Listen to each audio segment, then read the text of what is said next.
Bueno, muy buenos días para todos.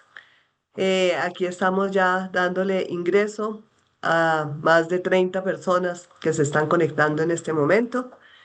Em, para nosotros es una gran alegría haber desarrollado este proyecto de la mano de Daniel Rizo y de Julián Bolaños.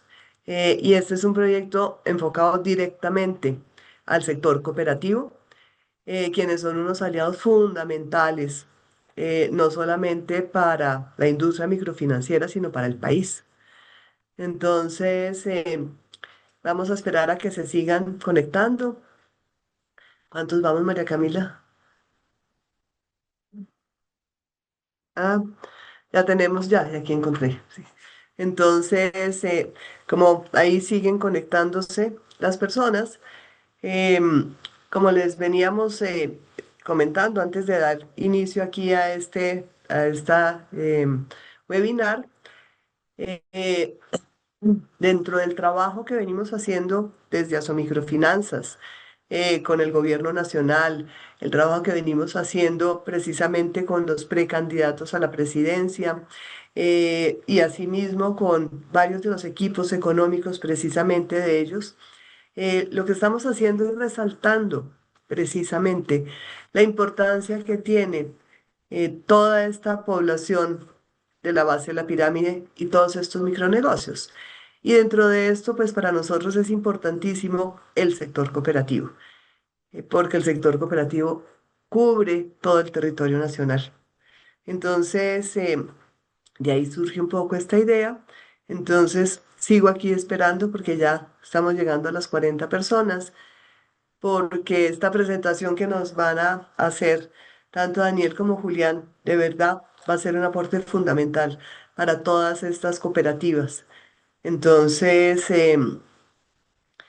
mientras esperamos ahí unos minutos, yo sé que había unos muy puntuales conectándose, pero siempre hay algunos temas que se le dificultan a uno por conexión o por algunas circunstancias.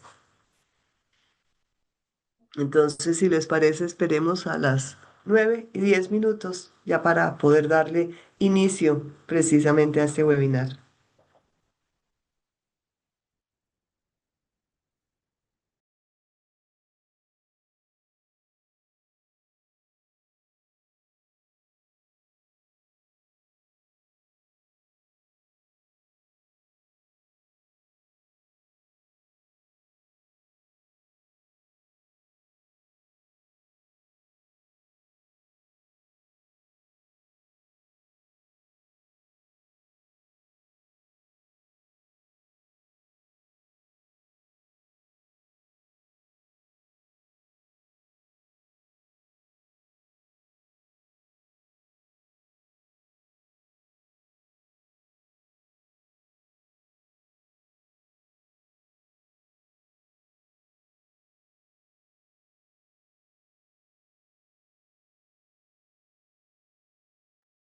Bueno, pues ya siendo las 9:10 de la mañana, ya teniendo más de 40 personas aquí conectadas, quiero darles a todos la gran bienvenida a este webinar Microcrédito como estrategia patrimonial en cooperativas.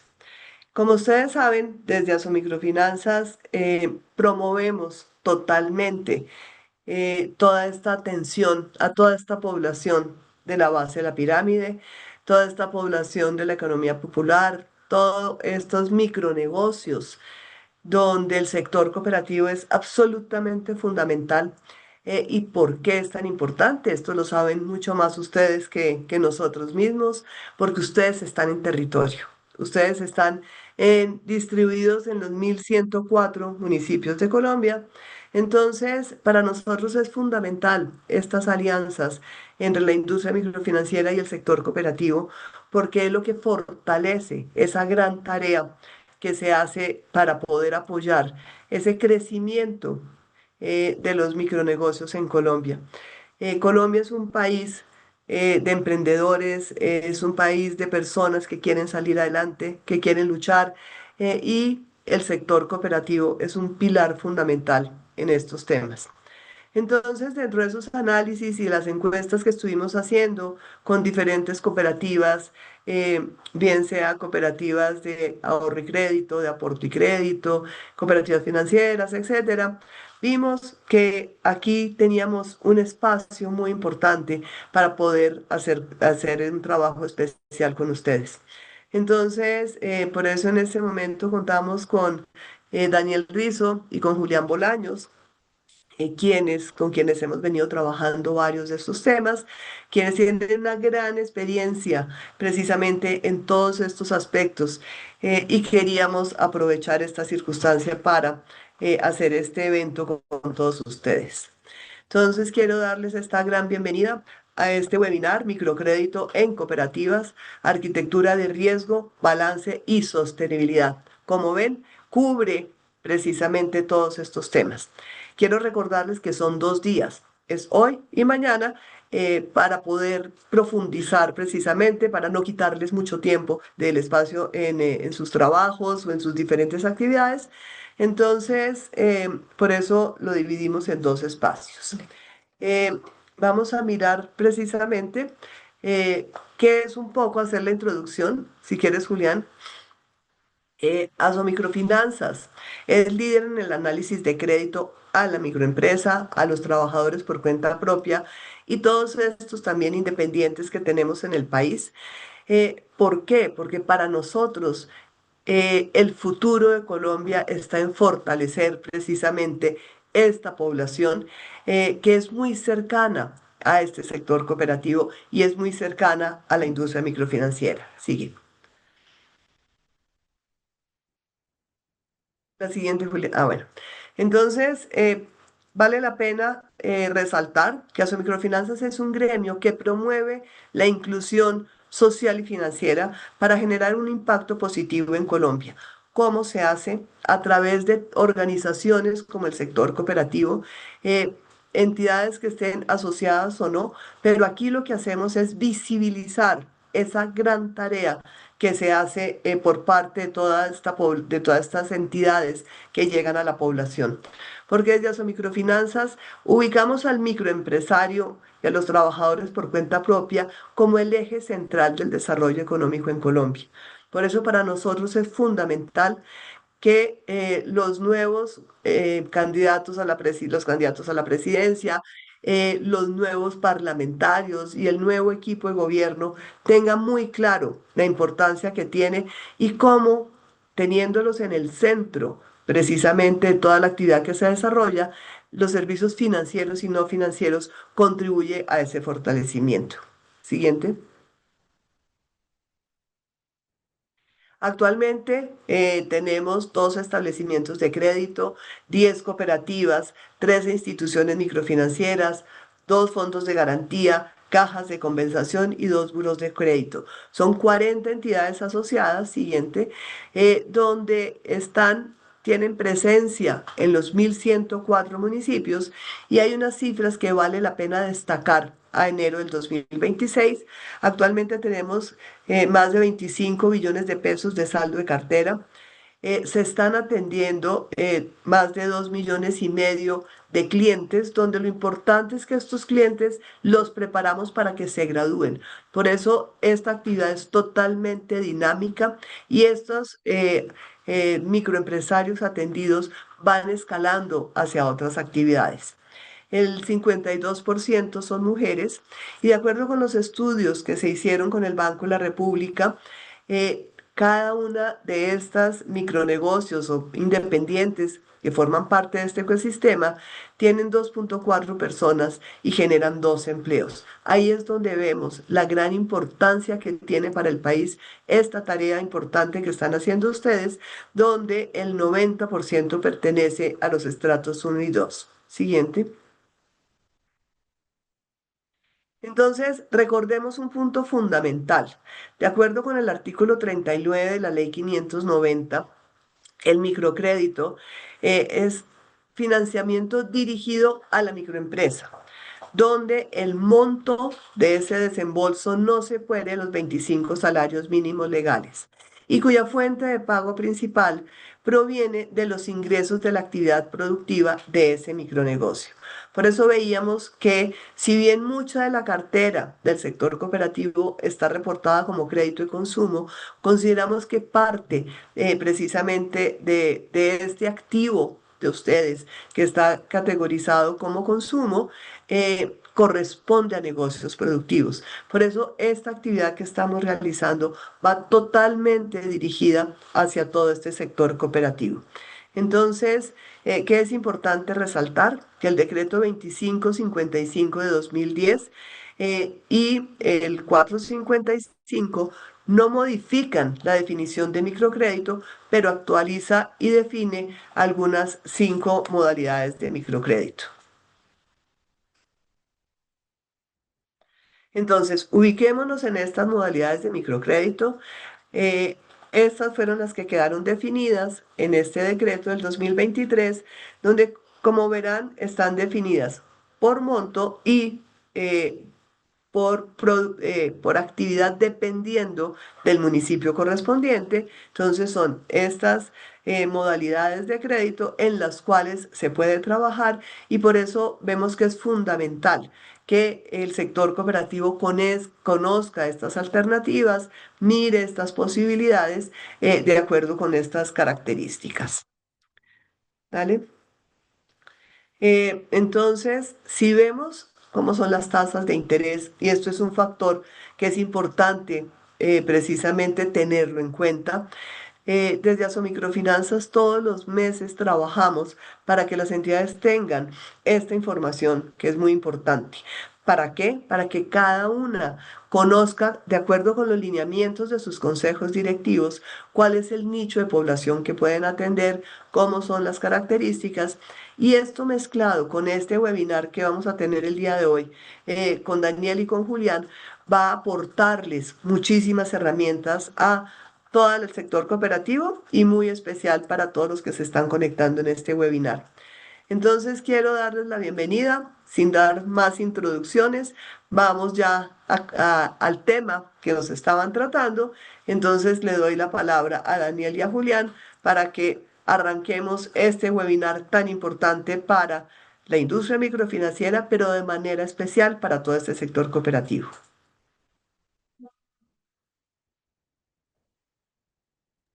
Bueno, buenos días para todos. En nombre pues de Julián y mío quiero presentarlos un poco como equipo. Antes que nada, somos del hueso de Aso Microfinanzas, somos parte integral gracias a estar en esta industria. Tenemos la fortuna, tanto Julián como yo, pues de haber pertenecido a instituciones agremiadas.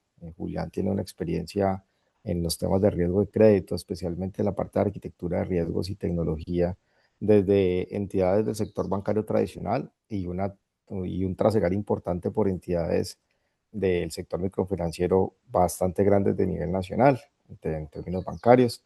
Yo tengo la fortuna también de haberme formado casi que desde los inicios de mi vida laboral en los orígenes de las microfinanzas con las entidades del orden de la Women's World Banking. Y desde hace 9 años, y creo que me estoy volviendo como medio disco de rayado, tengo la posibilidad de estar al frente del Comité de Riesgos de sus microfinanzas. Entonces, estar aquí para nosotros es poner ante ustedes, que son nuestros potenciales afiliados o asociados, la posibilidad de que entiendan este negocio en la perspectiva de una arquitectura compleja, que es la normatividad, como lo explicaba María Clara. Ustedes ven 5 líneas y decretos y complejidades normativas, pero que tiene un trasfondo social de una importancia relativa e impresionante y magnánima. Entonces, bienvenidos, Julián Bolaños, ingeniero de sistemas, Daniel Rizo, economista. ¿Cómo Julián, por están? Un favor, gusto. saludos. Un gusto. Soy Julián Bolaños. Gracias, Daniel, por la introducción.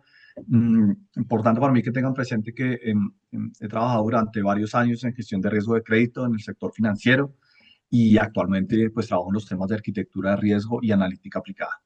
Desde esa perspectiva voy a compartir algunas reflexiones sobre la arquitectura financiera y lo que se requiere para el microcrédito. Gracias, Daniel. Me hacía María Camila una pregunta y aprovecho para contestarla a micrófono abierto. En la medida que necesiten hacer una pregunta, por favor levanta la mano y en ese momento se vale la pena. O sea, aquí tenemos, Julián y yo tenemos un dicho que es interrupción, es atención. Entonces, si ustedes necesitan preguntar en el momento, por favor levantan la mano.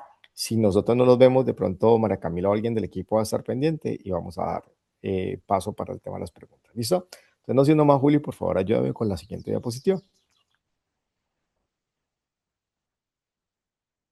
Listo. ¿Qué estamos haciendo nosotros? Oiga, todos tenemos claro que hay un proceso de inclusión financiera. Aún más claro cuando lo que encontramos es la diversidad que tenemos de acceso a una financiación potente, donde el acceso a la inclusión financiera no está dado solamente que pena la redundancia, al acceso, sino como siempre nos lo ha dicho la doctora María Clara, los principios es acceso, uso y canal. O sea, acceso, mantener el uso y estar teniendo un canal de distribución adecuado. Ustedes como cooperativas tienen una ventaja superlativa y es que agrupan, agremian a un sector que toma la decisión de juntarse. Y eso de entrada, pues ya es un cambio fundamental frente a otras instituciones microfinancieras. ¿Qué vemos nosotros? Dentro de la inclusión financiera hay impacto sectorial y es el microcrédito como una herramienta de inclusión financiera y de desarrollo empresarial. Y esa segunda parte es la en la que nosotros queremos hacer énfasis. Cuando estamos dentro del ambiente cooperativo, el desarrollo empresarial es un mandato, es una orientación, es una orden, y muchas veces tenemos que buscar la forma de cómo hacer ese desarrollo empresarial.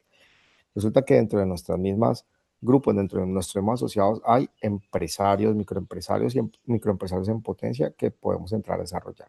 La pregunta estratégica es, oiga, ¿y esto cuando yo decido involucrarlo como unas microfinanzas, como una orientación de un mercado objetivo y de un producto específico en mi balance?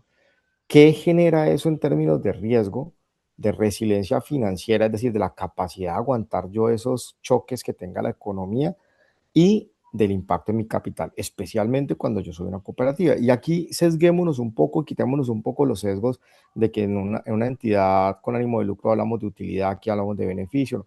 Pensemos en un esquema de una arquitectura muy simple, contable, donde un balance general es un activo, un pasivo y el resultado de la ecuación patrimonial al final. ¿Listo? ¿Eso qué nos muestra? Lo que nos muestra es que cuando yo formo esa estructura de balance, el microcrédito, además de todos los beneficios que ya nos dijo María Clara, de redundar en apoyar a la sociedad en las bases de la pirámide, en lograr esa transformación de negocios de subsistencia o acumulación simple, además, dentro de las instituciones que tenemos la capacidad de involucrar este tipo de activos en nuestro balance, ha demostrado ser una herramienta poderosa para tener una diversificación en el portafolio que pueda soportar ciclos crediticios o ciclos económicos o ciclos del empleo que, si estamos concentrados en un activo, puede llegar a erosionar nuestro capital social. Entonces, importantísimo que empecemos a entender que un poco lo que le vamos a mostrar nosotros es seguir trabajando sobre la importancia relativa al microcrédito y cómo se hace el microcrédito, pero también esa importancia derivada a cómo eso nos va a dar resiliencia de capital o resiliencia patrimonial. Adelante, Julio. Y aquí viene el tema más sencillito. Cuando yo tengo consumo, ¿sí? Yo lo que estoy gestionando es un gasto. Vámonos a un tema muy sencillo. Sí, y aquí hay más de un economista, contador, administrador, ingeniero, que seguramente ha visto las bases más básicas en la universidad de macroeconomía. Y vamos a pensar en una economía. Una economía tiene un ingreso que es el Y. Y es igual al ingreso. Y una economía cerrada, la más básica, es igual al consumo más la inversión. ¿Sí? Todo lo que se invierte, consumo más inversión es igual al tamaño de la economía. Y la inversión es igual al ahorro. O sea, todo lo que se ahorra es lo que hay para invertir y es lo que al final, al sumar el consumo, da el tamaño de la economía. Hay Entonces, 24/7. Sí, mano, que listo. Entonces, cuando nosotros involucramos el consumo lo que se está yendo es para ese gasto que puede ser el gasto autónomo, que es el gasto que no depende del ingreso, o el gasto que depende del ingreso. Lo que estamos haciendo nosotros es endogenizar en las personas naturales, porque la aclaración, el consumo es una modalidad de personas naturales, pues gestionar el gasto del día a día. ¿Y eso es loable? Claro que sí. ¿Y es importante? Claro que sí. ¿Cuál es la diferencia con el microcrédito? El microcrédito financia una actividad productiva. Esa es la gran diferencia. Y entonces el microcrédito está pensado en ser una base para una generación futura de ingreso. ¿Qué financia el microcrédito? Una unidad económica familiar para que genere ingreso y hace sentido tener microcrédito y eso es una de las grandes diferencias. Un crédito de consumo es exitoso, un solo crédito de consumo cuando yo se lo doy al cliente, lo evalúo, le asigno un monto, el cliente lo usa y me lo paga bien. ¡Pum! Chuleado, éxito, lo logramos. Un microcrédito no. Un microcrédito es exitoso cuando estoy financiando una unidad económica familiar, logro que esa financiación ayude a generar ingresos y él me renueva. ¿Por qué? Porque un microcrédito es exitoso en la medida en que la relación sea financiera de largo plazo. Muchas veces por los costos que tiene la originación del microcrédito, el primer crédito no alcanza a ser rentable, pero el segundo, el tercero, el cuarto generan un concepto de ingreso permanente que es absolutamente importante y potente. Por eso, eso es uno de los grandes cambios. El consumo es una operación puntual, el microcrédito es una relación de largo plazo.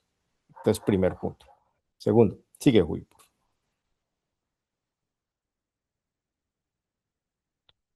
Cuando vemos el rol económico del microcrédito productivo, lo que vemos es que hay una penetración supremamente importante en los segmentos desatendidos. Me explico.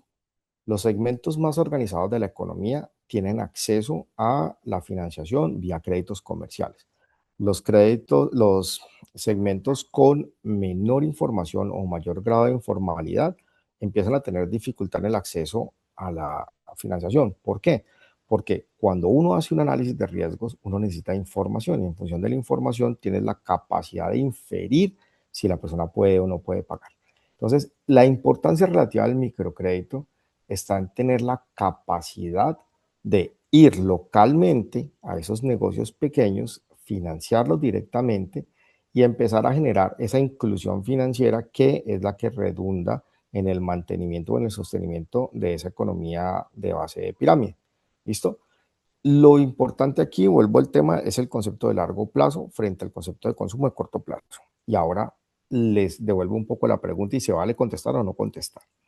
Cuando estamos en un ambiente cooperativo y estamos construyendo, y por eso también me parece tan hermosa el silogismo que tienen las cooperativas con los bosques o con los árboles, estamos construyendo de alguna manera esa relación cuando uno piensa en un tema como un árbol, piensa en lo que el consumo está muy bien y hace parte, el consumo es como coger esa fruta que salió del árbol y comérsela, y está bien, eso está bien, pero es una relación.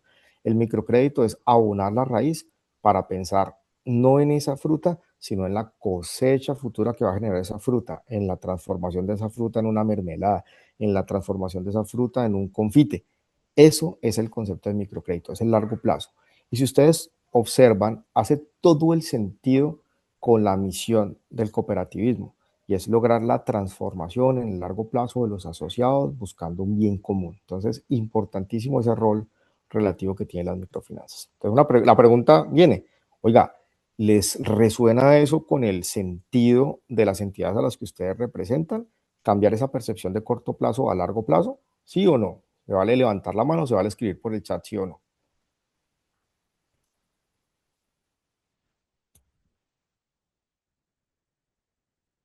Bueno, no sé cómo está el tema.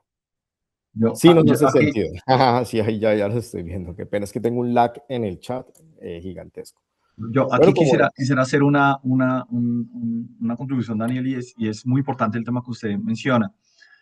Quiero invitarlos a que vean el microcrédito productivo desde una visión de un rol económico muy particular dentro del sistema financiero. Y es que mientras el crédito de consumo lo que hace es financiar gasto, el microcrédito realmente lo que financia es una actividad económica. Y esto significa que no solo apoya al microempresario, sino que también dinamiza economías a nivel local, genera empleo, fortalece cadenas productivas en territorios donde muchas veces no existe ese acceso a la financiación formal. Y aquí la parte que mencionaba Daniel, que es tan importante que la puedan tener presente, porque desde la perspectiva de las cooperativas, esto tiene un efecto adicional muy interesante. Y es que el microcrédito no solo amplía la inclusión financiera, sino que también permite construir portafolios más diversificados que están conectados con las economías reales de las zonas. Y en ese sentido, el microcrédito pues no es únicamente una herramienta de inclusión financiera, sino que también puede convertirse en una palanca estratégica de desarrollo económico en los territorios donde ustedes desempeñan la actividad y les da estabilidad a los portafolios de crédito con esa diversificación. El ejemplo que hacía Daniel con los árboles, el diversificar. Y volvamos otra vez a la fundación de la macroeconomía básica. Ingreso es igual a consumo más inversión, ¿sí o no? Ustedes están trabajando a través del consumo y la inversión es igual al ahorro, por lo tanto el ingreso es igual al consumo más el ahorro. Ustedes como cooperativas, sean de ahorro crédito, las que pueden hacer esa transformación, lo que hacen cuando captan los recursos de sus asociados o cuando los asociados pues hacen aportes y ustedes prestan sobre esos aportes, están transformando esa A del ahorro a una I de inversión y esa inversión cuando ustedes revierten la función macroeconómica, resulta que ustedes ya no le están pegando a uno de los componentes. Si el tamaño de la economía es el ingreso, es Y, es igual al consumo más la inversión, y ustedes le pegan al consumo, si entran a microcrédito, le van a pegar a las dos variables, al consumo y a la inversión. Entonces, miren la importancia relativa, el consumo en el corto plazo, la inversión en el largo plazo. Entonces, entramos a jugar un poco aquí, pensar en ese concepto de resiliencia, y qué pena que nos tengamos que meter mucho en el tiempo, y vamos a ser reiterativos, pero es que Julián y yo no nos podemos alejar de lo que somos que somos gestores de riesgos.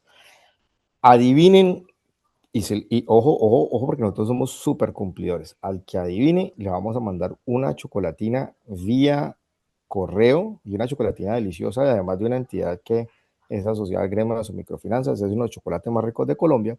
Vamos a decir, dentro de los generadores de riesgos, ¿cuál es una de las variables más importantes que tiene que ver con lo que estamos hablando en este momento, de corto y largo plazo? ¿Cuál es una variable generadora de riesgos? ¿Nadie quiere ganar la chocolatina? Se puede escribir en el chat. La capacidad de pago. La capacidad de pago es súper importante para evaluar al cliente, pero en una variable más elevada, más sencilla, ¿qué hace que haya riesgo? Vamos a ponérselas claro. El riesgo tiene un sinónimo, que es la incertidumbre. ¿Qué genera incertidumbre? Es una dimensión muy sencilla y muy general. El Como destino del crédito. el mercado. Ay, Adriana Ríos. Adriana Ríos se gana la chocolatina. El tiempo. El tiempo. El tiempo es una variable generadora de riesgos. ¿Sí? Y eso es supremamente importante. Volvemos a hablar por consumo a corto plazo, microcrédito a largo plazo. El tiempo es una variable generadora de riesgos. Por lo tanto, tener la transformación de ese tiempo es una variable generadora de resiliencia en términos de riesgos. Oye, te lo ganaste. Entonces, vamos a buscar de qué entidad eres, nos escribes por ahí y te hacemos llegar tu chocolatina a Adriana Ríos López. Se lo ganó. ¿Listo? Entonces, el tiempo. Entonces, esa variable tiempo, quiero que la tengan ahí calcada porque es un eje de donde vamos a empezar a trabajar este tema. Adelante, Juli. Bueno, espero que Adriana no sea ni diabética y que le guste el chocolate, pues porque si no nos dice y le mandamos un chocolate sin azúcar. ¿Qué es importante en este tema? Como el tiempo es una variable relevante, nosotros hemos querido dimensionar esto en el ciclo económico de una persona, en este caso pensémoslo en el tema del asociado. ¿Listo? Pensemos que la vida es como una A, que la vida es como una A, ¿listo? Este primer segmento de la A hasta llegar al palito es cuando somos bebés, cuando somos niños. ¿Nosotros producimos ingresos cuando somos niños? Pues en una economía sana y en una sociedad sana no deberíamos. Deberíamos estar recibiendo el ingreso que tiene nuestra familia y consumirlo hasta que llegamos al momento de nuestra mayoría de edad, que es el palito de la A. Y empezamos a construir, que es lo que sube de la A, nuestro patrimonio, nuestra fase productiva, para después consumir esa fase productiva y llegar a la adultez mayor y poder cosechar eso que presentamos. ¿Listo? Eso es un poco como un ciclo de vida. Pensemos en este ciclo de vida desde una perspectiva del asociado. El asociado entra con una dependencia económica, está empezando a tener un ingreso, tiene un ingreso relativo pequeño, busca asociarse para poder tener un poco más de capacidad y un poco más de relación de mejora a futuro. O sea, está construyendo en el inmediato un patrimonio o una visión de futuro en la cual el sentido del cooperativismo le hace todo el sentido. Entonces, tiene una dependencia económica hoy que busca, en la medida en que se asocia, poder construir dado el acompañamiento del ambiente cooperativo, pues una vida más favorable hacia adelante. En ese proceso él debe consumir, porque tiene que vivir, y por lo tanto el consumo es absolutamente relativo e imperativo en el ambiente del cooperativismo. Está perfecto. Y resulta que dentro de ese ambiente de consumo, nosotros como cooperativas, y qué pena que me meta porque yo hoy soy cooperativa, como cooperativa debemos empezar a hacer también la transformación, tanto de nuestros asociados como de sus núcleos familiares, y encontramos que hay un catalizador que nos permite ampliar esa capacidad de generación de ingreso de esas unidades básicas que son nuestros asociados, y es el microcrédito cooperativo como catalizador. Y entonces, si yo además de tener esa dependencia económica que puede ser mi rol como asalariado, estar consumiendo, tengo un catalizador de microcrédito que permite que alguien de mi familia o yo mismo tenga una segunda actividad o una actividad que se me convierta en la principal productiva, que me ayuda a generar ingreso, pues voy a empezar a generar un círculo virtuoso. Y como cooperativa ya tengo la posibilidad de atender dos temas básicos. Uno es hacer el tema de desarrollo empresarial, que es parte fundacional del modelo cooperativo, y dentro de mi propio entorno descubrir, redescubrir o potencializar esas dependencias económicas para que la gente tenga una alternativa adicional de ingreso, o no nos digamos mentiras, en el ciclo económico del asociado, si hay una dependencia económica y yo soy 100% empleado y dependiente de mi salario, el día que Dios no permita pierda mi salario por un tema de mercado laboral, tengo una alternativa de volver a reconstituir ingresos a través de una actividad productiva. Entonces es importantísimo eso. ¿Cuál es la gran diferencia de las cooperativas y por qué esta charla no es la misma para una institución microfinanciera normal? Y es que en la institución microfinanciera formal no está ese ambiente relativo capturado que son los asociados. Aquí hay que pensar en el asociado primero y después desarrollar el negocio. Listo, entonces, el microcrédito permite en esa variable tiempo de la expectativa de largo plazo del asociado de crecer y desarrollarse, tener un catalizador para poder tener un potencializador de generar actividades productivas nuevas y por lo tanto generación nueva de ingresos. Adelante, Juli. Y aquí viene una de los temas que les decíamos, oiga, ya sabemos que el microcrédito no es un consumo chiquito, que el consumo le pega a una variable del tamaño de la economía, mientras que el microcrédito le pega a la otra, que es la inversión y la transformación del ahorro en inversión. Ya sabemos que el consumo es para personas naturales y como nos lo dijo la doctora María Clara, que el consumo tiene unas reglas relativamente básicas y está normado por el Ministerio de Hacienda y Crédito Público a través del Estatuto Orgánico del Sistema Financiero, bien sea en la Superintendencia Financiera de Colombia o en la Superintendencia de Economía Solidaria o en afines que adoptan estas metodologías como metodologías estandarizadas, incluso como cualquier crédito podemos hablar de temas más elevados como pues la ley general del consumo, cualquier cosa que son muy sencillas, el consumo tiene unas ciertas complejidades cuando se vuelve libranza, y entonces está la ley de libranzas, pero en general es un ambiente normativo bastante sencillo, si lo pudiéramos decir. Mientras que la convergencia normativa del microcrédito es supremamente compleja. La primera, ¿por qué? Primero porque es un producto financiero, entonces como tal tiene el mismo marco regulatorio que puede tener otra modalidad financiera, o sea, el Estatuto Orgánico del Sistema Financiero, el Ministerio de Hacienda y Crédito Público y sus entidades que lo operan. Pero además es un instrumento de política pública, además depende del tamaño de la empresa, además depende, entonces entran otros actores, el Ministerio de Industria, Comercio y Turismo, ¿sí? Entran otros actores como la dependencia de a dónde opera el microcrédito, entonces la parte geográfica, entra el Departamento Nacional de Planeación a establecer áreas rurales o áreas urbanas, y eso hace que la convergencia normativa del microcrédito productivo obligue de entrada a tener más información. Olvídense un momentico de que es que yo necesito más información para capacidad de pago o para perfilar mejor el cliente. No, olvídense. Piensen un momento en la primera capa, convergencia regulatoria. Si yo voy a hacer microcrédito productivo, yo tengo que lograr chulear esos ítems mínimos que me piden los temas normativos. Y la doctora misma nos lo aclaró. Oiga, la definición de ley MIPYME, que es una unidad productiva básica, en el Estatuto Orgánico del Sistema Financiero dice que debe tener menos de, perdón, la ley dice que debe tener menos de 10 empleados, la persona debe tener activos de menos de 500 salarios mínimos legales vigentes, que el endeudamiento no debe ser superior a 120 salarios mínimos legales vigentes, pero además viene el Ministerio de Industria y Turismo y dice que pueden haber tres orientaciones: el comercio, la manufactura, la actividad de comercio, manufactura y el sector servicios, y que en cada una tengo que mirar las ventas y dependiendo de esas ventas anuales tengo que tipificar el tamaño de la empresa, ¿cierto? Y cuando estoy mirando el endeudamiento, entonces yo no me puedo fijar solamente en lo que el cliente me dice, lo tengo que consultar, tengo que revisar no solamente cuánto debe, sino a quién le debe, bajo qué modalidad.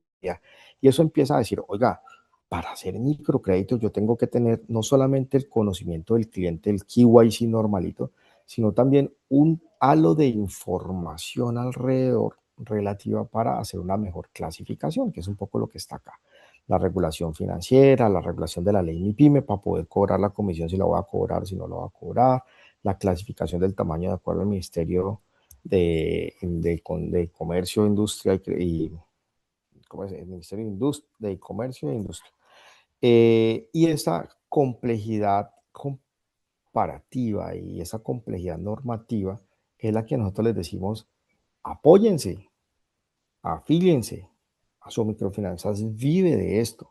Microfinanzas en cada una de estas verticales es un actor relativo supremamente importante. Participa en las discusiones de política pública. Entonces, cuando nosotros tenemos que convergir una ley de consumo, pues un gremio va y mira y habla con el superintendente financiero, con el ministro de Hacienda, y las vainas salen. Aquí hay que hablar con todo el mundo. Ni siquiera nos hemos metido en la parte agrícola, microcrédito agrícola, y hay otro mundo gigantesco. Entonces, importantísimo que entiendan que ese andamiaje de las microfinanzas productivas tienen unos ciertos grados de complejidad institucionales y políticos, pero además tiene una ventaja espectacular, y es que cumple ese propósito, pero también les permite a ustedes, y lo vamos a ver ahorita, tener acceso a fondos de financiación mejores, acceso a garantías mejores que derivan, como les voy a explicar más adelante, en fortaleza patrimonial, asumiendo ceteris paribus, como dijo el economistas, un activo de una naturaleza de modalidad diferente a microcrédito y un activo de modalidad microcrédito. ¿Qué se hace para poder cumplir este postulado normativo? Y aquí empieza el desarrollo de los otros temas que Juli nos va a ayudar un poco a dar órdenes. El microcrédito, por su definición normativa, requiere una metodología especializada. ¿Por qué? Porque como mínimo debo capturar esa información que me debe dar el cumplimiento normativo. La evaluación crediticia debe estar basada en la evaluación de la actividad económica. Luego, debo entender un flujo de caja del negocio actual proyectado y mirar esa capacidad productiva. Y adivinen, si estamos hablando de entidades o de unidades productivas que son supremamente pequeñas y supremamente informales, cuando uno hace esa evaluación basada en actividad económica, ¿de dónde saca la información? Pues no son de balances generales ni estados de resultados, toca ir al sitio y levantarla.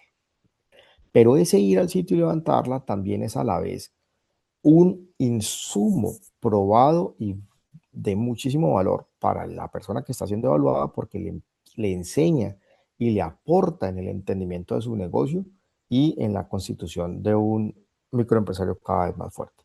Y al final, una tercera que es supremamente importante, y es una estructura de tasas diferenciadas que reconoce el mayor costo operativo de tener que aplicar esta metodología especializada, de tener que ir al sitio del cliente, pero además de ese riesgo propio que tiene estar trabajando en actividades que tienen más informalidad y cuyo variable tiempo, que es la permanencia del negocio en el tiempo, hace que tengan un perfil de riesgo bastante más alto.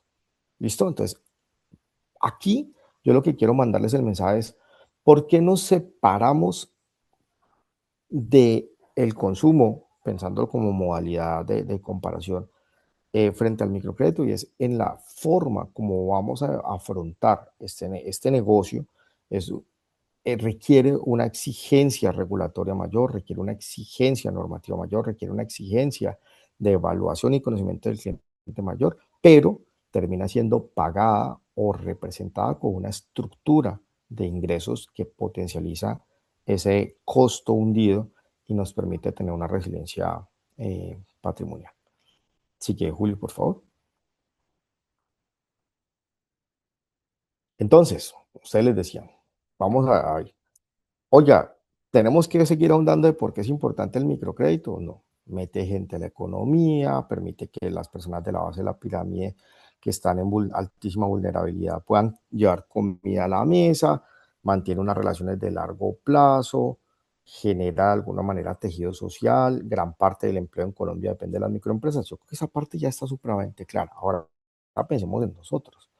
¿Cómo nuestro balance de esa arquitectura me permite a mí mejorar esa capilaridad para llegarle a la economía? Y igual a ingreso más consumo más inversión, no solamente desde el consumo, sino también desde la inversión. ¿Vale? Siguiente, Julio. Bien, aquí me gustaría aportar, Daniel, un punto que es fundamental. Usted lo mencionó hace unos minutos. Quiero que el grupo lo tenga muy presente. Creo que para todos es ampliamente reconocido que el microcrédito tiene un impacto social.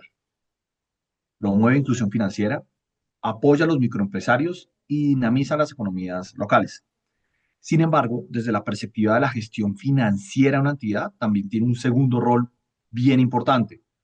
Y es que cuando se implementa con una metodología adecuada, que es lo que vamos a ver a continuación, el microcrédito no solo genera ese impacto social de lo cual hemos venido hablando, sino que también puede convertirse en una arquitectura de portafolio que fortalece la resiliencia al balance.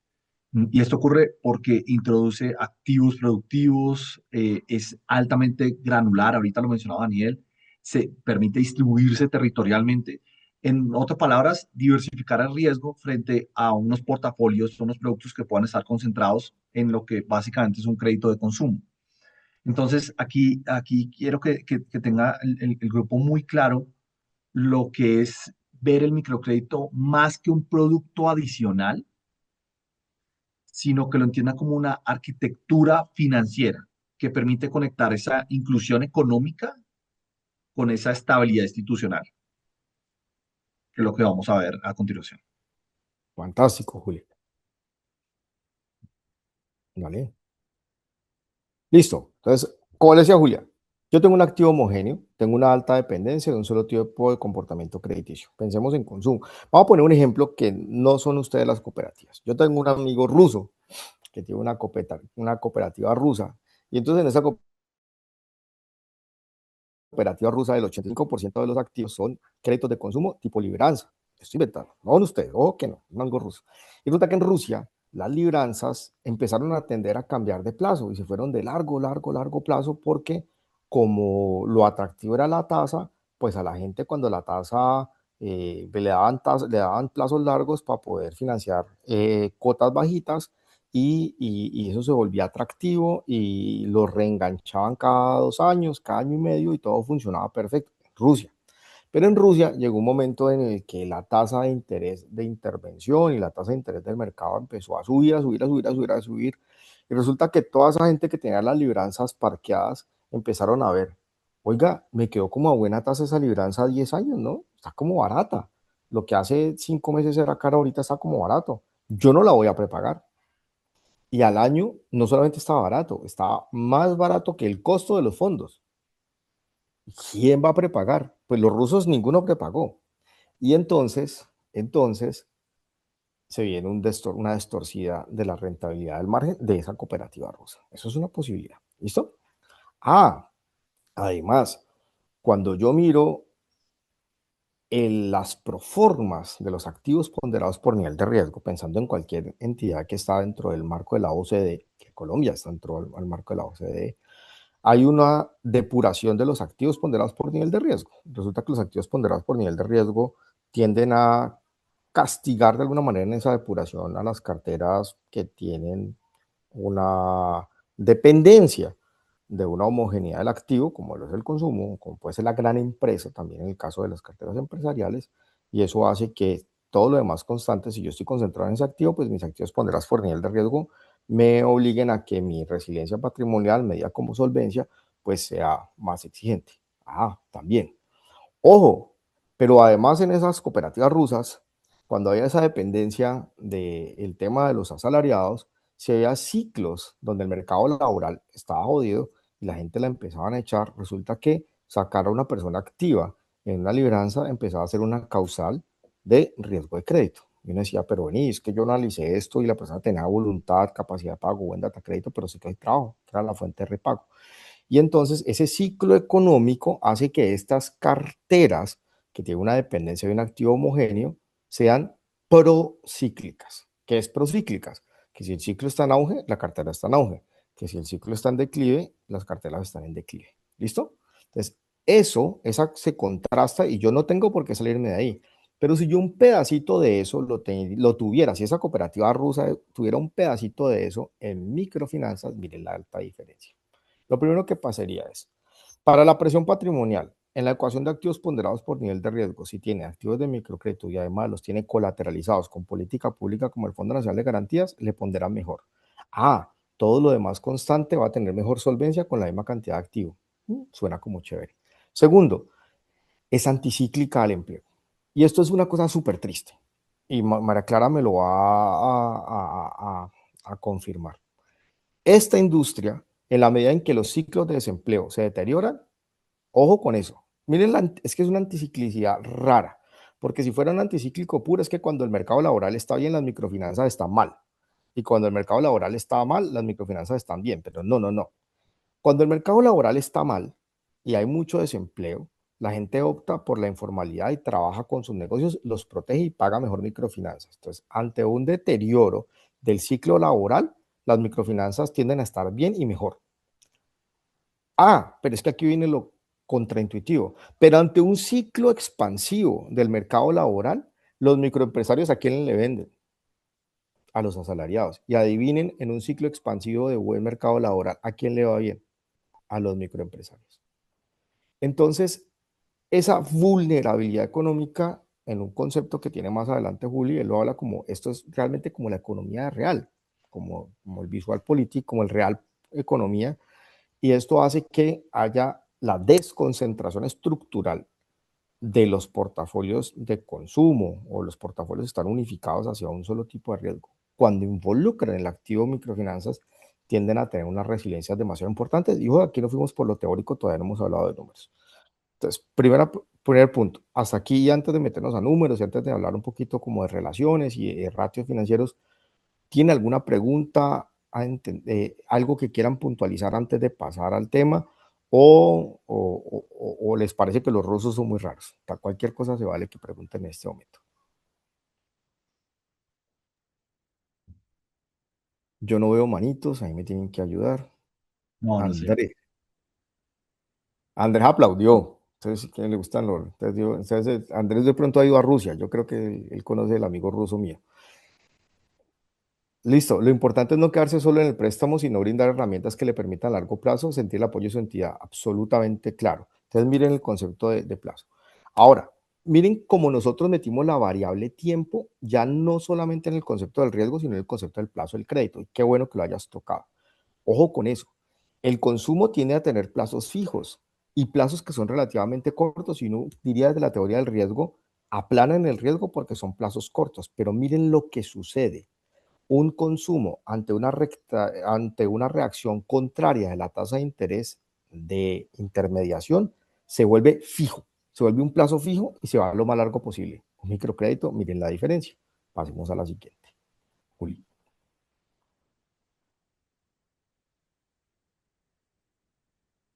Esto es una Me parece. caricatura. O sea, esto es una caricatura, pero quiero que vean esta caricatura. Ojo con esto. Tomen esta imagen como una caricatura, porque yo soy caricaturesco y yo soy como medio mamador de gallo. Julián es súper serio. Entonces, yo voy a hacer la caricatura y Julián les va a mostrar la de verdad. Y miren el impacto. Miren la caricatura.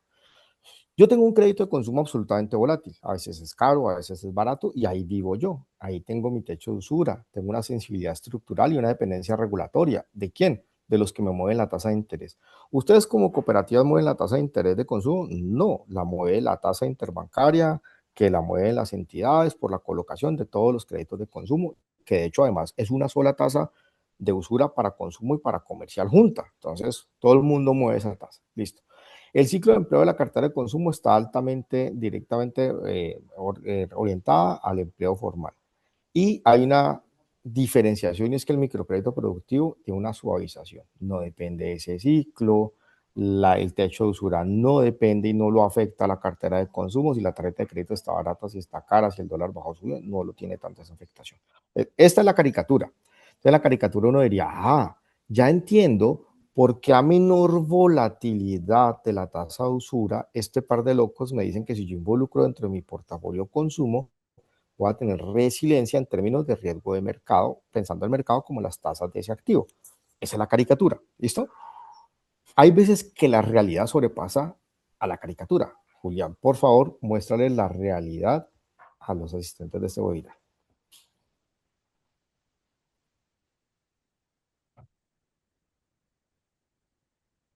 Esa pausa no es incómoda, es para que ustedes la, No ven en la pantalla. sí, ya, Sí, ok. ya lo ven. Juli, muéstrales cuál es la línea de crédito histórico de la tasa de usura de consumo. Esta línea morada punteada.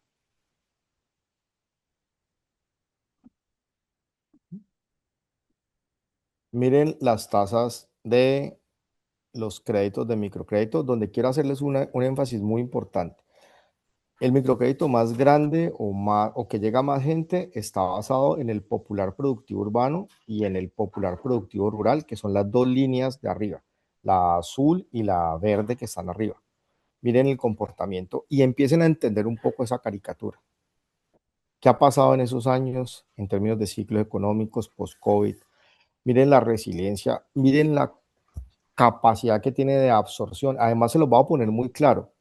Nadie coloca microcrédito pegado a la usura. Nadie coloca microcrédito en la tasa verde al 71% y al 72%. Uno puede estar a 10 puntos básicos, a 15, a 20, a 25 puntos básicos. Sigue siendo una tasa supremamente buena. Y adivinen cuál es el riesgo de que yo toque usura o que me toque recomponer mi portafolio. Ninguno. Segundo, yo puedo colocar el microcrédito a la misma tasa nominal de consumo. Si yo quiero transferirle a mi asociado, no quiero transferirle un costo mayor. ¿Qué pasa? Cuando consumo baje y tenga que repreciar consumo, ¿tengo que repreciar microcrédito? No. Y sigue siendo una tasa súper barata, pero estoy teniendo resiliencia estructural de mi portafolio y vamos a entrar en un concepto aquí. Teníamos tiempo, ahora tenemos volatilidad de tasa y hay un concepto que nos toca pararlo y nos toca entenderlo. Y se llama riesgo de tasa de interés del libro bancario. Hasta aquí, claro el tema, antes de como decían antes de entrar a un tema un poco más técnico, ¿alguna pregunta hasta acá? ¿Entienden esta diapositiva? ¿Les habían visto esta diferencia estructural de tasas? Vale, qué bueno. Bueno, entonces, Daniel, entendiendo esto, a ver, dime, Juli. me gustaría aportar en este punto de sensibilidad al margen. Mm, Yo creo que es muy importante que tengan presente todo el grupo, resaltar lo que significa una lección que tenemos nosotros en la vida realmente, pero lo podemos llevar a este tema y es la alta concentración, cuando se concentra algo en un solo tema. En este caso, uno pensaría que si se tiene una alta concentración en crédito de consumo, el margen financiero va a volver a tenderse sensible a los ciclos económicos, que son esos movimientos que empiezan a ver representados en la tasa. Daniel lo mencionaba muy claro, los periodos de desaceleración. Los hogares suelen enfrentar esas presiones sobre un ingreso disponible, lo que puede traducirse en un aumento de los deterioros de cartera, por ejemplo, o de mayores necesidades de provisión. Y esto genera un efecto directo sobre el margen financiero de la entidad, porque el incremento en el costo del riesgo pues reduce esa estabilidad del portafolio. Por eso es tan importante que desde la perspectiva, nosotros no nos desvinculamos de la gestión de riesgo, pero es fundamental que lo tengan ustedes también presente de cara al foro. Esa estructura del portafolio no solo afecte la calidad de la cartera, sino también la volatilidad de los resultados financieros a lo largo de ese ciclo económico, que es lo que mencionaba. Y no es una foto de un par de meses, es una foto extendida en más de 18 meses. Y esa volatilidad, pues va de la mano con estos ciclos económicos Y si pudiera plantearlo en una palabra, una frase más concisa, es ver que esa composición del portafolio también determina qué tan estable o qué tan volátil pueda ser el margen financiero de una entidad. Cuando vemos esta realidad, eh, creo que es fundamental que ustedes puedan ver que esta gráfica realmente lo que dice es una imagen de consumo que tiende a bajar drásticamente. Quiero que noten ese porcentaje en el que está la gráfica. Estamos hablando de casi un 47, 46% en marzo de 2023, donde hoy está en el 25%. Entonces, hablamos de un consumo que baja drásticamente esas tasas, mientras que vemos las modalidades de microcrédito, donde en un término general no podría llegar a decir se mantuvieron altas y sobre todo estables. Creo que la parte que debemos resaltar de cara a lo que significa ese entendimiento de los ciclos económicos y los efectos en la tasa cuando hablamos de la estabilidad de los portafolios. Y aquí me voy a poner harto, me voy a poner como en contra de lo que ustedes digan. Oiga, Daniel fue vicepresidente de riesgos de entidades financieras y Julián fue director de riesgo de crédito. Cuando ustedes no me han hablado de la mora, no me han hablado del indicador de cartera vencida, y resulta que el microcrédito tiene un indicador de cartera vencida mayor que el de consumo de libranza. Yo le voy a decir, sí, eso es verdad. Sí, eso es verdad. Pero el impacto de la gestión de riesgo no se puede medir por un único indicador, que es la mora. Se tiene que medir por la generación de valor en nuestros portafolios, en nuestro balance. Y resulta que incluso con el doble de mora, que siguen siendo moras que no son altas, porque son moras de la temporalidad del día a día, la resiliencia que genera un balance, la estabilidad en los flujos de ingresos esperados y en los márgenes, y además la estabilidad de los modelos de provisiones o deterioro, hace que sea buen riesgo. Entonces, uno no puede ser miope y decir, estoy evaluando consumo contra microcrédito, consumo tiene una media promedio de mora en la cartera de libranza del 2.1 y microcrédito del 6. Uy, microcrédito es 3 veces más riesgoso. No, así no se hace. ¿Sí? Y esa es una razón por la que muchas veces no entramos a estos portafolios. Hay que mirar el portafolio completo. Imagínense que usted tiene ese consumo que le da el 2% y que lo tomó a 36 meses y lo colocó en el marzo del 2023. Usted lo colocó una tasa del 40. Digamos que no se pegó a la usura. Y hoy la ha tenido que recomponer en 15 puntos básicos, 15 puntos porcentuales el tema de la tasa, porque es que además cada vez que la tasa de usura baja, usted tiene que recomponer el portafolio anterior, no solamente lo que coloca hacia adelante, o sea, es retroactivo. Ese riesgo de tasa de interés del libro bancario es infinitamente más grande que el riesgo de crédito. Más aún cuando el riesgo de crédito en microfinanzas, cuando se hace con una metodología orientada y actualizada, es mucho más fácil de contener e incluso con valores de mora más altos que los otros indicadores, tiene una resiliencia, genera una resiliencia estructural del patrimonio muchísimo más importante. Entonces aquí es importante porque no, tampoco les quiero decir carreta. Ay, entonces todo es bonito en microcrédito, tiene mejores indicadores de mora. No, no tiene mejores indicadores de mora. Entonces, ¿por qué va a ser bueno para el balance? Por esto, porque genera una resiliencia en el tema del riesgo de tasa de interés del libro bancario. Y se lo vamos a poner otro tema. Se les habla, ya vieron tasa de interés, la dimensión tasa. Pensemos en el plazo.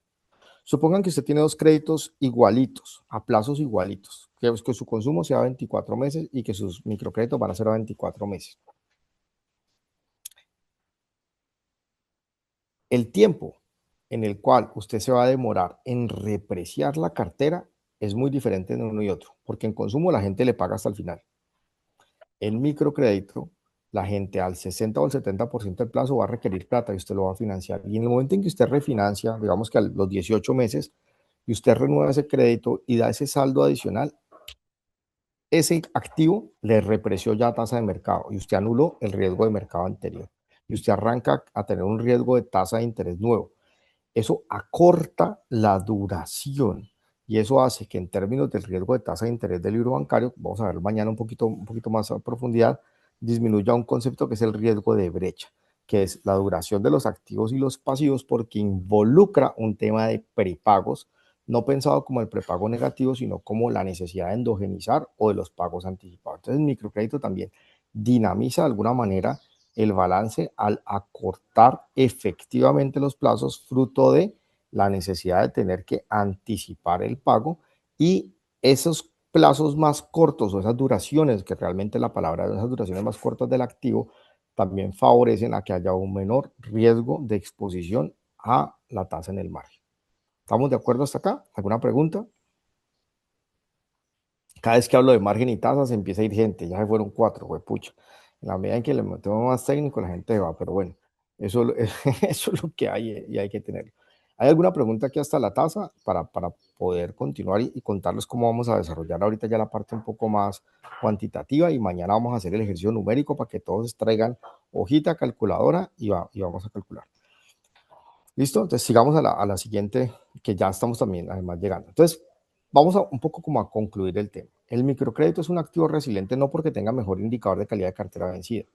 Es un activo resiliente porque mejora la concentración de riesgo en el balance, tiene una exposición que responde mejor a la economía real, a los ciclos económicos, tiene una anticiclicidad positiva, es decir, siempre está bien frente al ciclo, atomiza el portafolio porque desconcentra las participaciones del microcrédito por su tamaño, tienden a estar en muchas personas, en muchos lugares y en muchos negocios. Esa atomización favorece el riesgo de crédito y tiene una menor correlación con el consumo masivo, o sea, depende un poco menos de, ahora otra vez, los ciclos de la tasa de interés, los ciclos dependientes de los costos de por ejemplo, el costo del dólar tiene mucho que ver con el consumo. Si el dólar está barato, la gente consume más porque hay más importación. Aquí ya esas resiliencias de alguna manera cambian. El consumo está muy atado al empleo formal y el microcrédito está anclado a la economía real. En ese orden de ideas, pues esto de alguna manera resume por qué nosotros lo vemos como un activo resiliente. No porque tenga mejor riesgo de crédito, ojo, no por eso, pero además lo tiene. Ahora eso lo vamos a contar mañana. Pero esto es un poco como el contexto. Y la diapositiva que sigue, como que sea el dulce para poder empezar mañana.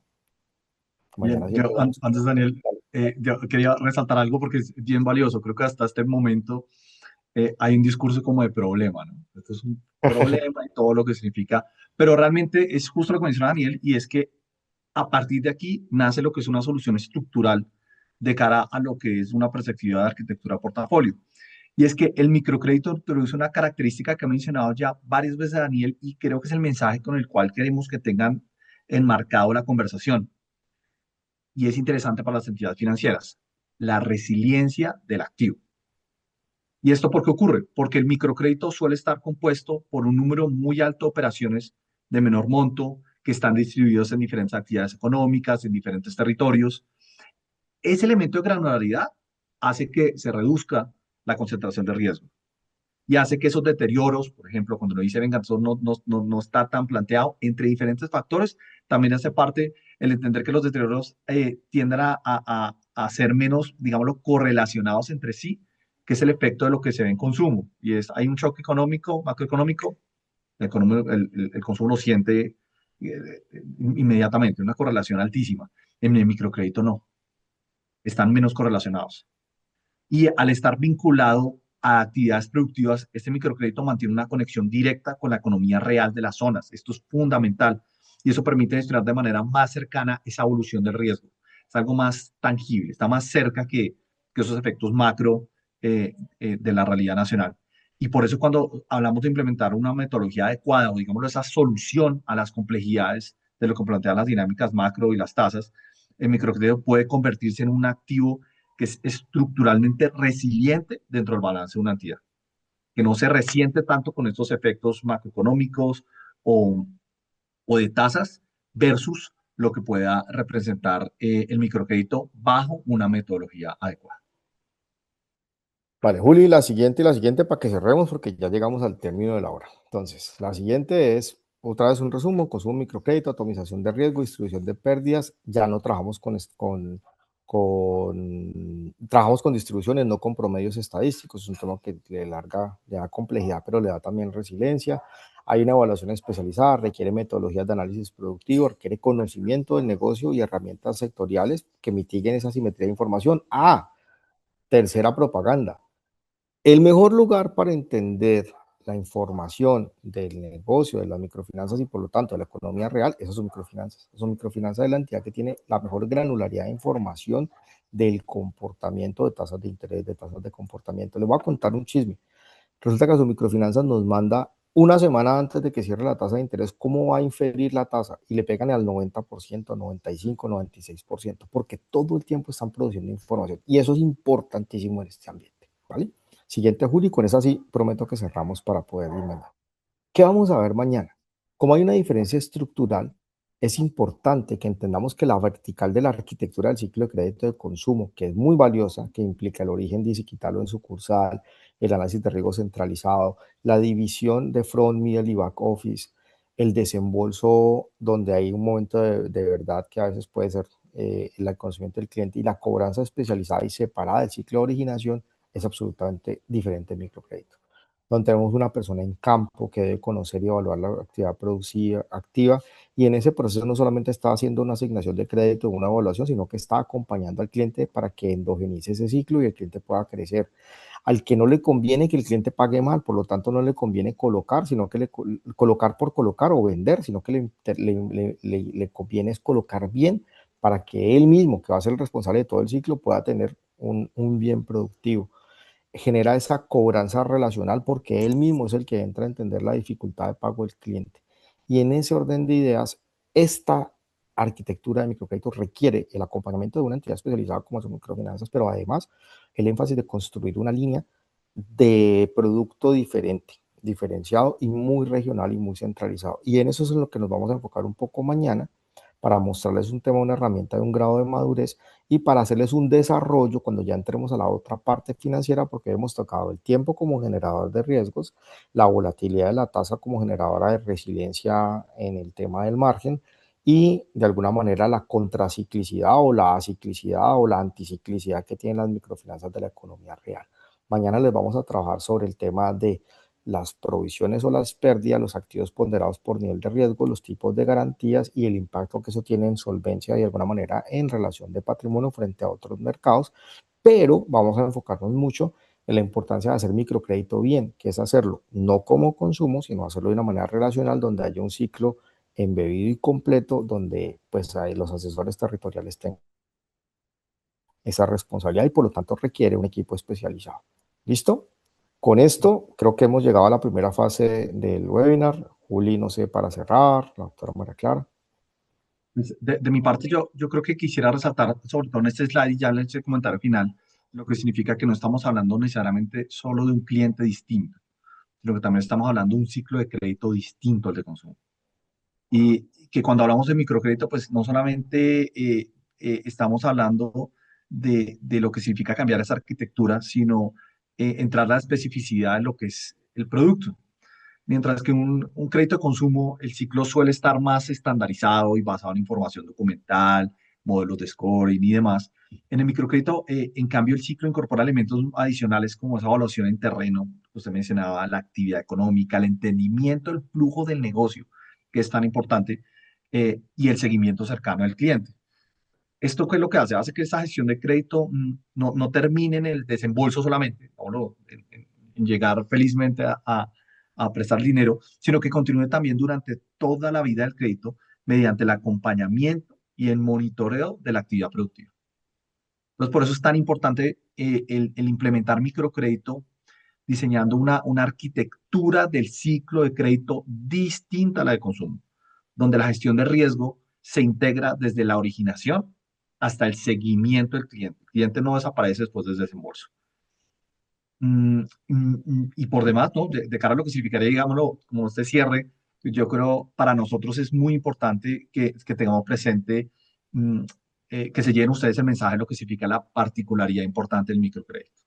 La evaluación del crédito se centra en la actividad productiva del cliente. Eso implica que gran parte de la información se obtiene directamente en el lugar donde está el empresario, donde desarrolla su negocio y especialmente en contextos donde existe la alta informalidad económica. Esto no es un tema documental y es un tema de mucho entendimiento. Y durante esta evaluación se busca entender aspectos como el flujo del negocio, la rotación de inventario, la relación de proveedores, todo ese universo de entendimiento donde pues el análisis no se limita solamente a revisar documentos, sino que requiere una comprensión directa del funcionamiento económico del cliente. Bueno, Felipe, usted que es el hacedor de todos esos números que hay detrás de la asociación. No, pues yo quería, Julián y Daniel, de verdad, darles muchas las gracias por este espacio tan valioso. El contenido, de verdad, que es bastante importante. Yo simplemente quisiera recordarles a las personas que están conectadas en este momento, si nos pueden ayudar con el diligenciamiento de la asistencia, que está ahí en el chat, el link para poder diligenciar la asistencia. También que este webinar, tanto el de hoy como el de mañana, van a estar montados en el canal de YouTube de la asociación, por si quieren consultarlos posteriormente, compartirlos con sus equipos. Y bueno, que mañana los esperamos de nuevo para seguir compartiéndoles información muy, muy, muy útil para su gestión cooperativa.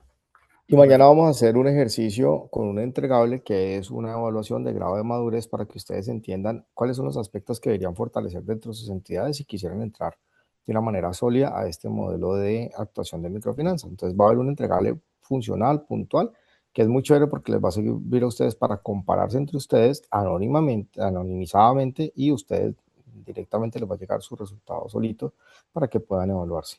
Entonces, bueno, hasta mañana. Les deseamos que tengan un feliz día y les agradecemos infinitamente por permitirnos estar con ustedes en este espacio.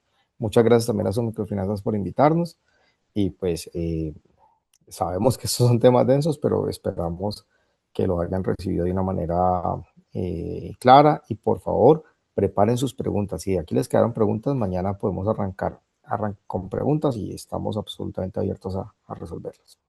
Muchas gracias. hasta luego, feliz día. Pronto, un gusto.